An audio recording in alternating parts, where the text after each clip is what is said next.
नमस्कार प्यारे साथियों, मैं मोनू चौधरी। ज्योग्राफी की इस ऑनलाइन जर्नी में आपका हार्दिक स्वागत है। क्लास 11th की ज्योग्राफी को यानी 11वीं की ज्योग्राफी को पढ़ते हुए हम आगे बढ़ रहे थे और हम अध्ययन कर रहे थे भौतिक भूगोल का। भौतिक भूगोल का अध्ययन करते हुए, भौतिक भूगोल जो हमारी पुस्तक है उसका अध्ययन करते हुए हम चैप्टर 4 को पढ़ रहे थे। इससे पहले 3 चैप्टर हम कंप्लीटली पढ़ चुके हैं और लगातार इस जर्नी को हम आगे बढ़ाते जा रहे हैं। आज चैप्टर 4 का लेक्चर 8 है और अब हम ये सोचने लग गए कि ये ख़त्म कब होने वाला है। तो लगता है कि अगला जो लेक्चर आएगा उसमें ये फिनिश हो जाएगा।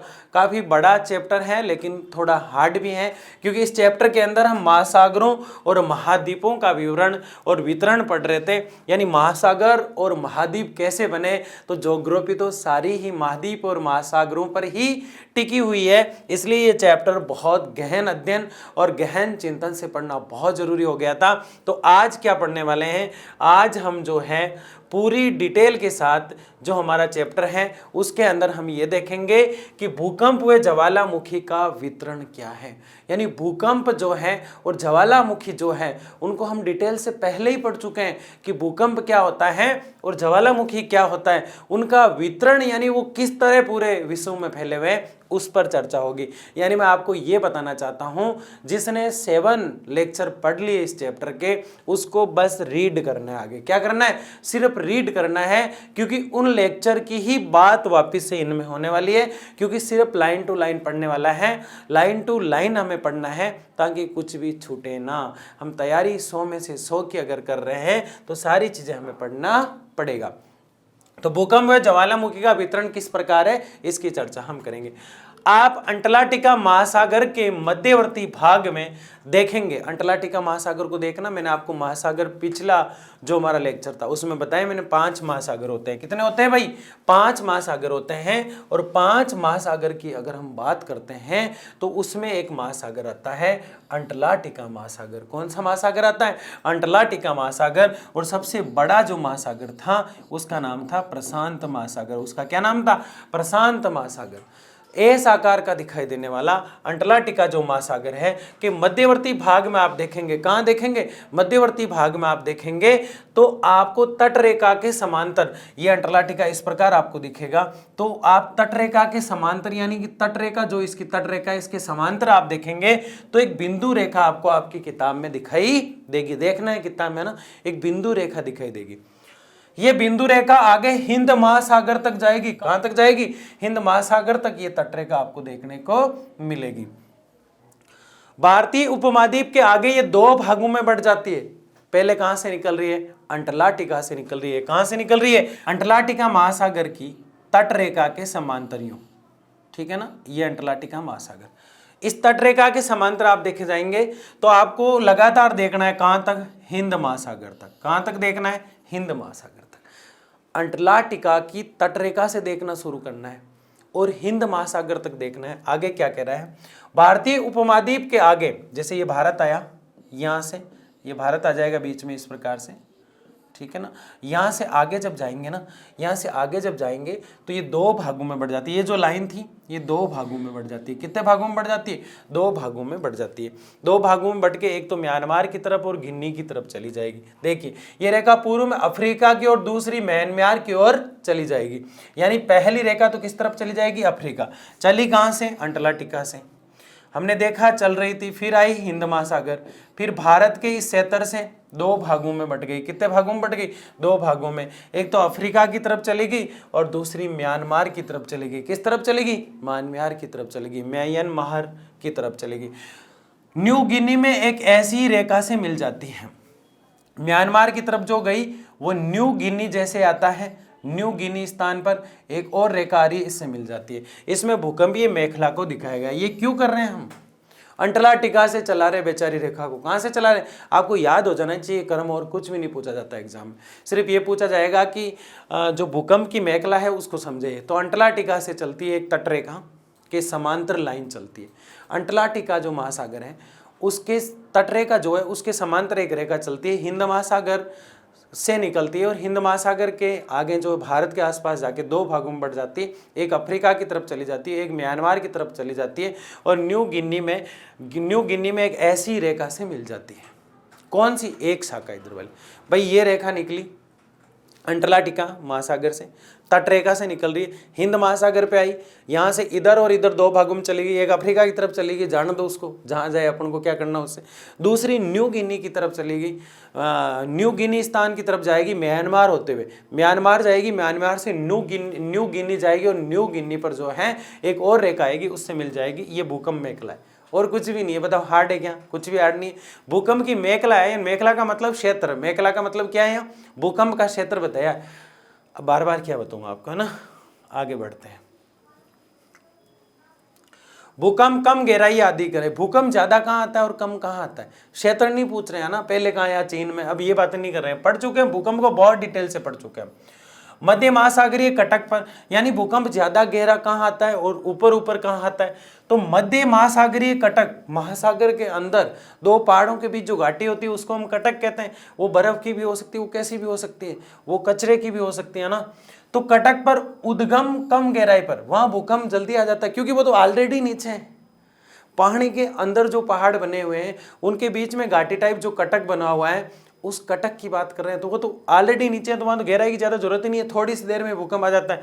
लेकिन हिमालय और अल्पाइन जैसे महापर्वत है, वहां अधिक गहराई पर भूकंप जाके पहुंच पाता है। आप समझ रहे हैं? एक ज्यादा हाइट है और एक खड्डे में, सबसे पहले पृथ्वी से निकलने वाली चीज किसको छुएगी? अब कोई समझाने की जरूरत ही नहीं रही क्या? नहीं रही ना। यानी कि मध्य महासागरीय कटक तो वैसे ही पृथ्वी के नीचे है, काफी अंदर है, तो वहां गहराई, उद्गम स्थान भूकंप का जो होगा कम होगा, और पहाड़ बड़ा है, पर्वत है यहाँ पे हिमालय और अल्पाइन, तो ये गहराई अधिक गहराई पर है। प्रशांत महासागर दो भागों में बटा हुआ, मैंने आपको कल नाखूनों के माध्यम से बताया था कि इस प्रकार से दिखाते हैं इसको, और ऐसे ये नाखून जो है इसको प्रशांत महासागर समझा था हमने, ये प्रशांत महासागर, और इसको इमेज में खोलते हैं तो ये ऐसा आ जाता है। तो दो जगह दिखता है नक्शे में, आपको कहाँ दिखता है? दो जगह। तो प्रशांत महासागर जो सबसे बड़ा महासागर है, के किनारों को सक्रिय ज्वालामुखी होने के कारण रिंग ऑफ फायर ऐसे याद रख लेना। प्रशांत महासागर के जो किनारे होते हैं ना, उनमें ज्वालामुखी भयंकर फूटती है, भयंकर फूटती है, यानी फायर होती है, आग होती है वहां पे, रिंग ऑफ फायर, यानी कि राउंड द क्लॉक, यानी कि भयंकर तरीके से ज्वालामुखी निकलती रहती है, धड़ाधड़ धड़ाधड़, है ना। तो रिंग ऑफ फायर कहते हैं उसको। क्या कहते हैं? Ring of fire. क्या कहा जाता है? Ring of fire. आगे देखिए, इससे निम्न तथ्य उजागर हो पाते हैं। किससे? भूल गए? अंटार्कटिका महासागर से एक तट रेखा के समीप एक रेखा निकलती है, हिंद महासागर तक वो जाती है, फिर म्यांमार और अफ्रीका की तरफ घूम जाती है, एक म्यांमार और एक अफ्रीका, म्यांमार वाली न्यू गिनी में जाकर एक और रेखा से मिल जाती है। ये भूकंप का चित्र था। किसका चित्र था? भूकंप का चित्र था। भूकंप ज्यादा गहराई कटकों में आते हैं, जल्दी आ जाते हैं वहां पे, मतलब जल्दी पहुंच जाते हैं वहां तक, और अधिक समय जो लगता है वो अल्पाइन और हिमालय जैसे पर्वतों के वहां लगता है। तो इससे निम्न तथ्य उजागर होते हैं। उन दो बातें जो हमने पढ़ी ना, कि वो लाइन कहाँ बनती है? भूकंप वाली, और ज्वालामुखी प्रशांत महासागर के आसपास ज्यादा आती है, वहां ज्यादा क्या क्या होता है, इसको रिंग ऑफ फायर क्या कहते हैं। उन दो बातों से इतने तथ्य निकल कर आने वाले हैं जिसे सोची ना होगी, किसी ने सोची ना होगी। देखिए कैसे ये देखा गया कि मध्य महासागरीय, आपको ये तो समझ में आ रहा है ना कि अब क्या पढ़ रहे हैं। मैं आपको बता रहा हूँ, पहले भूकंप के क्षेत्र की बात की हमने कि भूकंप यहाँ है, फिर हमने प्रशांत महासागर में ज्वालामुखी की बात की। हमारा टॉपिक क्या था? ज्वालामुखी और भूकंप का विस्तार क्षेत्र, यही टॉपिक था हमारा। अब वो जो दोनों बातें थी कि भूकंप कहाँ है और ज्वालामुखी कहाँ है, उससे ये तथ्य निकल कर आते हैं। क्या निकल कर आते हैं? ये तथ्य क्या है? ये देखा गया कि मध्य महासागरीय कटकों के साथ साथ ज्वालामुखी उद्गार सामान्य क्रिया है, और ये उद्गार इस क्षेत्र में बड़ी मात्रा में लावा बाहर निकालते हैं। ये तो बहुत छोटी चीज है। मध्य महासागरीय कटक का मतलब होता है पानी के अंदर घाटियां पहाड़ों के बीच पाई जाती हैं। सबसे पहले ये कटक का आप माइंड में बिठा लें, क्योंकि मैंने अलग से एक लेक्चर में कटक आपको समझाया था, अगर आप रेगुलर पढ़ रहे। फिर भी मैं थोड़ा सा बता देता हूँ। पानी के अंदर ये पहाड़ है, पानी के अंदर ये पहाड़ है, बीच में यूँ घाटी टाइप बना हुआ है, इसको कटक कहते हैं। ये कचरा का भी हो सकता है, अवशिष्ट पदार्थों का भी हो सकता है, किसी का भी हो सकता है। तो ये कटक तो महासागर के मध्य होता है, इसलिए महासागर मध्य कटक कहलाता है। और ये बाहर बाहर कंफ्यूज करेगा आपको, इसलिए मैंने कटक है, देखो एक तो कटक, एक अधस्थल, समुद्र के नीचे का भाग, अधस्थल, ये मैंने अलग से आपको समझा दिया। फिर भी अभी परिभाषा मैं बता रहा हूं थोड़ी थोड़ी आपको। अधिस्थल समुद्र के नीचे भाग, नीतल, अधिस्थल के पास में होता है नीतल मैदान, समुद्री तट। तो ये कुछ शब्दावली जो है ज्योग्राफी की उसको आपको अच्छे से पढ़ना चाहिए और मैंने बता रखा है। मध्य महासागरीय कटक जो होते हैं महासागर के अंदर होते हैं, के साथ साथ ज्वालामुखी उद्गार सामान्य क्रिया है, वहां भी ज्वालामुखी निकलती है और ये उद्गार इस क्षेत्र में बड़ी मात्रा में लावा बाहर लाता है। भाई मैग्मा और लावा आएगा, ज्वालामुखी बाहर आएगी तो पिज्जा बर्गर थोड़ी लाएगी, क्या लाएगी? मैग्मा या लावा लाएगी तो लावा बाहर निकलता है। तो मध्य महासागरीय कटकों में से भी लावा बाहर निकलता है। प्रशांत तो महासागर है, वहां भी हमने देखा ज्वालामुखी फूटती है, इसका मतलब पानी में फूटती है। तो पानी में फूटती है तो पानी में कहाँ फूटती है ज्वालामुखी? पानी में कहाँ से निकलती है ज्वालामुखी? तो पानी में मध्य महासागरीय कटकों से निकलती है और लावा ज्यादा देखने को मिलता है। वैसे हम ये कह रहे थे कि मैग्मा होता है फिर लावा हो जाता है बाहर आके ठंडा होने पर, तो इसे कोई फर्क नहीं पड़ता, पानी के अंदर इसको लावा बोल दिया जाता है। मैग्मा और लावा एक ही चीज होती है, दोनों ही तरल गर्म पदार्थ है। दूसरा पॉइंट क्या कह रहा है बताओ? ये जो पहला पॉइंट हमने पढ़ा, ये ज्वालामुखी के आसपास घूम रहा था कि नहीं घूम रहा था? ज्वालामुखी। तो बताओ ज्वालामुखी का तथ्य है कि नहीं है? तो ये ज्वालामुखी का तथ्य है। देखो ज्वालामुखी लावा कहां से निकल रही है? महासागर के कटकों से। आगे देखिए, महासागरीय कटक के मध्य भाग के दोनों तरफ महासागरीय कटक। देखो ये बड़ा कंफ्यूज करता है, मैं कह रहा हूं ना, आप हो सकता है इस लेक्चर में कमेंट भी कर दो सर समझ में कम आया। क्यों? क्योंकि ये मध्य महासागरीय कटक बहुत कंफ्यूज करेगा, इसलिए साथ में बने रहना है जब तक ये खत्म नहीं हो जाता। मध्य महासागरीय कटक या महासागरीय कटक का मतलब पानी के अंदर घाटी है। दो पहाड़ों के अंदर घाटी होती है ना, वैसे पानी में घाटी है और वहां से कोई भूकंप या ज्वालामुखी फूटती है, उसी के तथ्य हम पढ़ रहे हैं। अब तो समझ में आया? महासागरीय कटक के मध्य भाग के दोनों तरफ, ये महासागरीय कटक है, मध्य भाग के दोनों तरफ, ये मध्य भाग है, इसके दोनों तरफ पहाड़ है। समान दूरी पर पाए जाने वाली चट्टानें हो सकती हैं। क्या हो सकती हैं? चट्टानें हो सकती हैं। का निर्माण, समय, संरचना, संगठन और चुंबकीय गुण में समानता पाई जाती है। बहुत सिंपल बात है। मैं ये कह रहा हूं कि ये मेरी जो अंगुली है, इसके पास वाली दोनों अंगुलियां और इसके पास वाले अंगूठा और अंगुली है ना, इन पांचों अंगुली मान रहे थोड़ी देर के लिए ना। ये जो अंगुली है, कौन सी अंगुली? ये जो अंगुली है, इसके पास वाली दोनों अंगुली और इसकी दोनों अंगुली हाइट में तो छोटी बड़ी हो सकती है, ये हाइट में तो छोटी बड़ी हो सकती है, लेकिन मुझे ये बताओ इनके गुण समान है कि नहीं है? इसमें ब्लड है, इसमें हड्डी है, तो इसमें भी हड्डी है, इसमें भी हड्डी है, इसमें भी मांस है। ये सारी चीज़ें सेम है या नहीं? या इसके अंदर तो मुझे पेट्रोल मिलेगा, इसमें डीजल मिलेगा, इसमें ऑयल मिलेगा, है ना, इसमें पानी मिल जाएगा मुझे, सिर्फ इसके अंदर जो है मुझे ब्लड देखने को मिलेगा। ऐसा तो नहीं है, यानी पांचों के गुण बराबर पाए जाएंगे कि नहीं पाएंगे? हाइट में मोटी छोटी हो सकती है, लेकिन इनके गुण बराबर है या नहीं? यही बात ये कह रहा है। ये कह रहा है कि ये तो हाइट की भी बात करेगा, लेकिन इसको हम थोड़ी देर के लिए छोड़ेंगे। संगठन यानी इनका जो बनावट है वो सेम है या नहीं है? वैसे ये कटक है, अब इसको समझ लो, ये कटक है तो इसके पास में ये पर्वत है और ये पर्वत है, दोनों के गुण समान होंगे कि नहीं होंगे?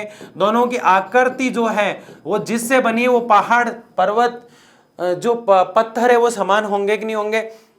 उसके अलावा समय भी बराबर होता है। अब ये हालांकि इसका विकास ज्यादा हो गया और इसका कम हुआ, लेकिन बने तो साथ साथ है ना। वैसे ये जो दोनों पर्वत और पहाड़ बने, ये दोनों साथ साथ बने। तो महासागर में जो कटक होता है ना, इसके इस तरफ और इसके इस तरफ जितने भी पहाड़ है, दोनों पास वाले, जितने भी नहीं, मतलब बहुत आगे चले जाओ आप, जितने भी पहाड़ है, जैसे मैं थोड़ी देर के लिए यहाँ कटक है और मैं कटक पर खड़ा हूँ, महासागर के अंदर जाके खड़ा हूँ मैं आपको समझाने के लिए। महासागर के अंदर कटक है और मैं वहां पे खड़ा हूँ, तो इस तरफ एक पहाड़ है और इस तरफ एक पहाड़ है पानी के अंदर। किसके अंदर? पानी के अंदर, और मैं अंदर खड़ा हूं कटक पर। बताओ दोनों पहाड़ों के गुण मिलेंगे कि नहीं मिलेंगे? मिलेंगे ना। उनकी संरचना मिलेगी, उनकी बनावट यानी संगठन मिलेगा, उनकी बहुत सारी चीजें मिलेगी। उसी बात को ये कह रहा है। दोनों पॉइंट बहुत हार्ड दिख रहे हैं आपको, मैं पहले बता रहा हूं, लेकिन बहुत सिंपल बना दिया हमने। मध्य महासागरीय कटक एक घाटी है, वहां से भी ज्वालामुखी निकलती है और वहां जब निकलती है तो लावा बहुत ज्यादा निकलता है, पहला पॉइंट। दूसरा, महासागर का जो कटक होता है उसके दोनों तरफ जो पहाड़ होते हैं, उनके गुण, संरचना, संगठन जो है, उनके चुंबकीय गुण यानी खींचने की क्षमता जो है, गुरुत्वाकर्षण जैसी कई शक्तियां जो होती है, वो सेम बराबर बराबर देखने को मिलती है। दोनों समझ में आ गया आपको? आगे बढ़ते हैं। तीसरा पॉइंट, महासागरीय कटक के, तीसरा नहीं वही चल रहा है, महासागरीय कटकों के समीप की चट्टानों में सामान्य चुंबकत्व ध्रुवण पाया जाता है। यह चट्टान नवीनतम है। कटकों के शीर्ष से दूर चट्टानों की आयु भी अधिक होती है। कटकों के सिर से दूर चट्टानें, दूर जो चट्टानें होगी वो तो पहले बनती है। देखो ध्यान से समझना मेरी बात को, ये क्या कह रहा है, चुंबकीय ध्रुवण मतलब खिंचाव होता है, इसको छोड़ दो आप। बाकी देखो ये चट्टानें कटकों के सिर से दूर होती है। हमने जो पहले बात पढ़ी कि ये कटक है और दोनों तरफ पहाड़ है। अब दोनों तरफ जो पहाड़ है, कटक पे मैं खड़ा हूं समुद्र के अंदर, महासागर के अंदर, तो दोनों के गुण समान है, दोनों वाले पहाड़ों के, दोनों का संगठन समान है, दोनों की संरचना समान है, दोनों के चुंबकीय गुण समान है। अब जैसे ही कटक से ज्वालामुखी निकल, मतलब कचरा निकल रहा है बाहर, तरल पदार्थ निकल रहा है, फिर वो ठोस हो रहा है, तो ठोस हो रहा है तो धीरे धीरे और पहाड़ बन रहा है पास में। तो जो पहले दूर पहाड़ था वो तो दूर ही है बेचारा, ज्यादा पास में भी नहीं है, थोड़ा बीच में स्पेस था, तो वहां पे एक पहाड़ और बन रहा है इधर और एक इधर बन रहा है। बताओ नया कौन सा है? पुराना वाला तो पुराना हो गया, नया और बन रहा है तो वो नया होगा। यही बात ये कह रहा है। कटकों के सिरे से, यानी जहां कटक है वहां से दूर चट्टानों की आयु में अधिकता है, वो तो पहले बनी तो पहली है। एक बार फिर समझा देता हूं, मुझे पता नहीं क्यों लगता आपको समझ में नहीं आया अभी तक। ये जो कटक है, ये कटक है समुद्र की घाटी, इसके ऊपर मैं खड़ा हूं समुद्र के अंदर मान लो, तो मेरे दोनों तरफ पहाड़ है जो ज्वालामुखी के निकलने से बने, उनके गुण संरचना बनावट सब समान है। यहां तक आप समझ गए थे। आगे ये कह रहा है कि जो पहाड़ है वो तो है, लेकिन लावा घाटी से अभी भी निकल रहा है। लावा जो निकल रहा है उसके निकलने से जो पहाड़ बने हुए हैं वो तो पुराने पहाड़ हो जाएंगे थोड़े दिन में, और उस लावा से और नए पहाड़ बनना शुरू हो जाएंगे और ढेर लगना शुरू हो जाएंगे कचरे के और लावा जैसे, मैग्मा जैसे उनके, तो वो नए होंगे कि नहीं होंगे। तो ये क्या कह रहा है, सिरस से यानी जहां बनी हुई वहां से दूर की जो चट्टानें हैं उनकी आयु अधिक है, और जो चट्टानें अब बन रही है वो नवीनतम होगी। होगी कि नहीं होगी? होगी। तीसरा पॉइंट क्या पढ़ रहे हैं हम? ज्वालामुखी और भूकंप की बात हम कर रहे थे और उनसे तथ्य जो निकले उनकी बात कर रहे हैं। ज्वालामुखी और भूकंप को पढ़ने के लिए अंटार्कटिका महासागर और प्रशांत महासागर की बात हमने की थी। अंटार्कटिका से तो भूकंप को पढ़ा था और प्रशांत महासागर से हमने ज्वालामुखी को देखा था, वहाँ ज़्यादा आती हैं, और उससे ये तथ्य निकल के आए। दो तथ्य हम पढ़ चुके हैं, तीसरा तथ्य हम पढ़ रहे हैं। महासागरीय परपटी, महासागर की जो भूमि होती है अंदर से उसको कहते हैं महासागरीय परपटी। देखो ये नाम डरा रहे हैं आपको। हमने तीन चीजें पढ़ी थी ना, क्रस्ट, पृथ्वी के अंदर क्या होती है? क्रस्ट। फिर कौन सी परत होती है? मेटल। और फिर कोर। मैंने मजाक मजाक में कहा था नीचे कोर आ गई, ऊपर भूमि है और बीच में मेंटल मारा गया। ये क्रस्ट जो होती है इसी को हम परपटी के नाम से जानते हैं। जानते कि नहीं जानते? तो महासागर की जो भूमि होती है वो भूमि से टच में ही है परपटी से। तो महासागरीय परपटी की चट्टानें जो होती है वो महाद्वीप की परपटी चट्टानों की अपेक्षा अधिक नहीं है, बिल्कुल नहीं है भाई। एक तो ये भूमि है और एक अंदर जाके जो भूमि है वो तो नहीं होगी इससे, ये तो पुरानी है जिसमें हम रह रहे हैं। महासागरीय परपटी की चट्टानें कहीं भी 20 करोड़ से ज्यादा वर्ष की नहीं है। बहुत सिंपल है, घाटी से मिलता जुलता मामला है, कटक से मिलता जुलता मामला है, यानी अंदर वाली जमीन नहीं है या बाहर वाली जमीन नहीं है। महासागर के अंदर जाके पानी के अंदर जो जमीन है वो नहीं होगी या बाहर वाली, आप खुद बताओ। बाहर वाली तो पुरानी होगी, अंदर वाली नहीं होगी, तो ये 20 करोड़ से ज्यादा पुरानी है ही नहीं। आपको यार सर बहुत पुरानी लग रही है 20 करोड़, तो अपन जो रह रहे हैं वो तो 50 करोड़ है, ठीक है ना? तो ये समझ में आ गया आपको। आगे बढ़ते हैं। चौथा पॉइंट, 3 पॉइंट आपको अच्छे से समझ में आना चाहिए और कमेंट बॉक्स में मुझे आज जरूर लिखेंगे आप। मुझे ऐसा लग जाएगा कहीं ना कहीं कि भाई बच्चों को आज समझ में नहीं आया क्योंकि टॉपिक थोड़ा डिफिकल्ट है आज, तो लिखना सर समझ में आ गया, ठीक है? कुछ बच्चों के कमेंट आते हैं, रेगुलर क्लास लेते हैं। गहरी खाइयों, चौथा पॉइंट पढ़ रहे हैं। गहरी खाइयों भूकंप के उद्गम अधिक गहराई पर है, जबकि मध्य महासागरीय कटकों के क्षेत्र में भूकंप उद्गम केंद्र कम गहराई पर विद्यमान है। मध्य महासागर में तो भूकंप क्या है, कम गहराई पर है, और गहरी खाइयां जहां हैं वह भूकंप अधिक गहराई पर है। ये तो बहुत सिंपल चीज है ना। आगे देखो, इन तथ्यों और मध्य महासागरीय कटकों के दोनों तरफ की चट्टानों के चुंबकीय गुणों के विश्लेषण के आधार पर यह बहुत इंपॉर्टेंट चीज है। ये जो 4 पॉइंट हमने पढ़े ना अभी, इन चारों ही पॉइंट को बताने का कार्य जो करता है ना वो व्यक्ति बड़े हंस हंस के मुस्कुरा मुस्कुरा के अपनी बात कह रहा है, और उसका नाम है हैस। उसका क्या नाम है? हैस। और उन्होंने 1961 में, कब? 1961 में, कब की बात बता रहे हैं? 1961 में हैस ने 1961 में कहा ज्वालामुखी जो है प्रशांत महासागर की बात है, और भूकंप जो है अंटार्कटिका महासागर, हिंद महासागर, फिर लाइन को हमने भटकाया, म्यांमार की तरफ घुमा दिया, फिर गिनी द्वीप की तरफ घुमा दिया, और फिर लाइनों को ही भटका दिया, है ना? भूकंप की बात कर रहा था। तो इन दोनों चीजों को और इन चारों तथ्यों को समझाने का जो काम किया है वो हैस ने किया 1961 में, और इनका जो सिद्धांत है वो सागरीय अधस्थल विस्तार सिद्धांत कहलाता है। सागरीय अध स्थल सिद्धांत। बताओ रिंग ऑफ फायर क्या है? रिंग ऑफ फायर प्रशांत महासागर को कहा जाता है। सवाल ऐसे नहीं पूछा जाता किसको कहा जाता है, क्वेश्चन पर्सन आपसे ऐसे पूछा जाएगा। और ज्योग्राफी के प्रैक्टिकल लेना आते हैं वो भी पूछ लेते हैं। आपके 11th में तो आपके सर ही लेंगे, 12th में जो बाहर से आते हैं वो भी पूछते हैं। क्या पूछा जाएगा? वो पूछेंगे रिंग ऑफ फायर प्रशांत महासागर को कहते हैं। वो इतना तो वो खुद ही बता देंगे। आप सोचोगे यार मुझे जो आता है ये तो खुद ने इसने बता दिया।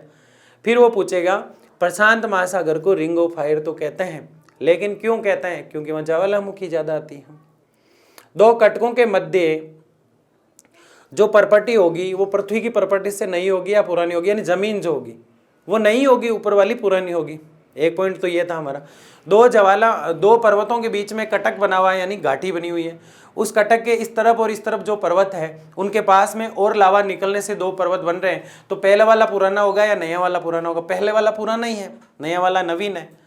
तो ये चीजें थी। चुंबक तो गुण होते हैं कि नहीं होते हैं? होते हैं, बिल्कुल होते हैं। तो ये चीजें इर्द गिर्द घूम रही थी। और ये जो सारी कहानी हमने पढ़ी है, सारे पॉइंट जो पढ़े हैं ये 1961 में बताए थे, 1961 में बताए थे हैस ने। किसने बताए थे? हैस ने। यानी हंसते हंसते पढ़ना है। उसने क्या कहा? इनको हंसते हंसते पढ़ना है। उसने नहीं कहा, ये मैं कह रहा हूं, लेकिन 1961 में उन्होंने बताया। और इनके इस प्लान को सागरीय अधस्थल विस्तार, सागरीय अधस्थल विस्तार या सागरीय अधस्थल सिद्धांत कहा जाता है। क्यों? अधस्थल क्या होता है बताओ? और जमीन पानी के अंदर जो जगह होती है समतल, उसको अधस्थल कहा जाता है। लास्ट पॉइंट पानी का अधस्थल। और समुद्र तल वो नहीं होता जहां आप, कई लोग ये सोचते हैं, मैं भी सोचता था समुद्र तल वो होता है जहां सबसे नीचे जो होता है समुद्र तल होता है। वो नहीं होता। समुद्र तल तो वो है जहां से डब की आवाज आती है, कोई डुबकी लगाता है पानी में, यानी पानी और हवा मिलते हैं, वो समुद्र तल है। अधस्थल बहुत नीचे होता है।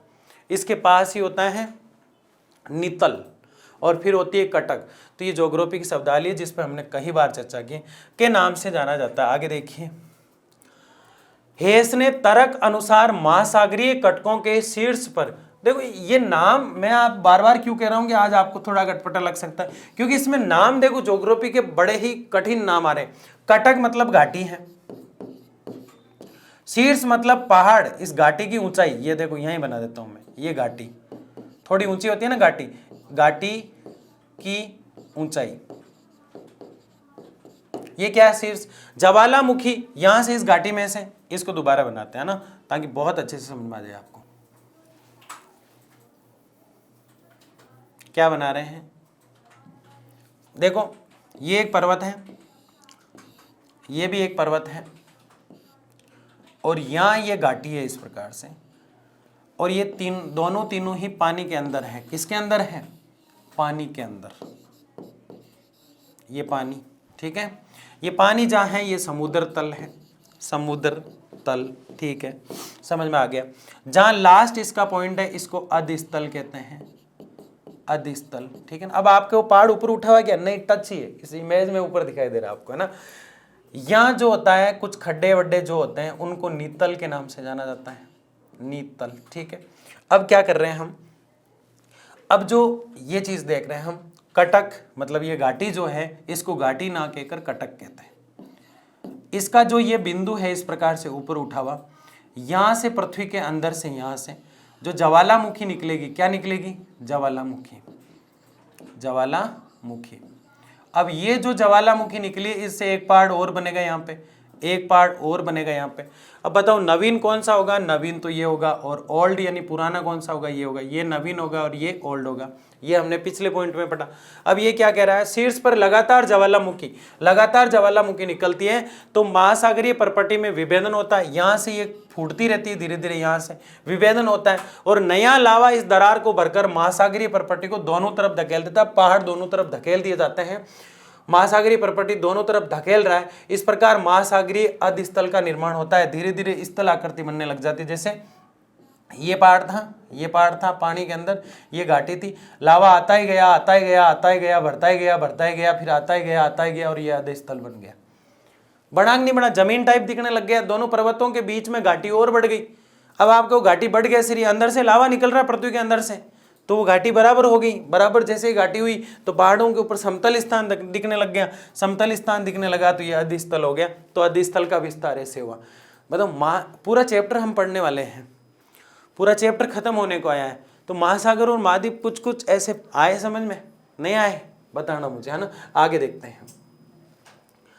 महासागरीय प्रपट्टी का अपेक्षाकृत नवीनतम होना और इसके साथ साथ ही एक महासागर से विस्तार दूसरे महासागर के ना सिकुड़ने पर हेस ने महासागरीय प्रपट्टी के क्षेपण की बात कही। हेस के अनुसार यदि ज्वालामुखी प्रपट्टी से नई प्रपट्टी का निर्माण होता है तो दूसरी तरफ महासागरीय गर्तों में इसका विनाश भी होता है। अब वो बढ़ता जाता है तो फिर वहां से घटता जाता है आगे महासागर से, जैसे महासागर से महासागर टच होते हैं ना, वहां उसका फिर खात्मा होता रहता है, किसका, उस पहाड़ का। कई महासागर ऐसे हैं, हम बेसिक चर्चाएं कभी करेंगे। एक महासागर दूसरे महासागर से कभी टकराता नहीं है, हिंद और प्रशांत महासागर, दोनों का पानी अलग अलग दिखाई देता है, टकराते नहीं है, दोनों पास में आके खड़े हो जाते हैं, मिक्स नहीं होते मतलब, ठीक है ना। तो ऐसी एंटिक चीज़ें भी हम देखेंगे। तो यह हमने देखी, आज की जो जानकारी थी वो ज्वालामुखी और भूकंप जो होता है उसका विस्तार विश्व में कहाँ कहाँ है, ये चीज़ हमने देखी, और उनसे जो तथ्य निकल कर आए उसको हमने देखा। बहुत बहुत धन्यवाद आपका। बने रहिए, पढ़ते रहिए, लाइक और शेयर और सब्सक्राइब करते हुए अपनी तैयारी को और मजबूती दीजिए। बहुत बहुत धन्यवाद।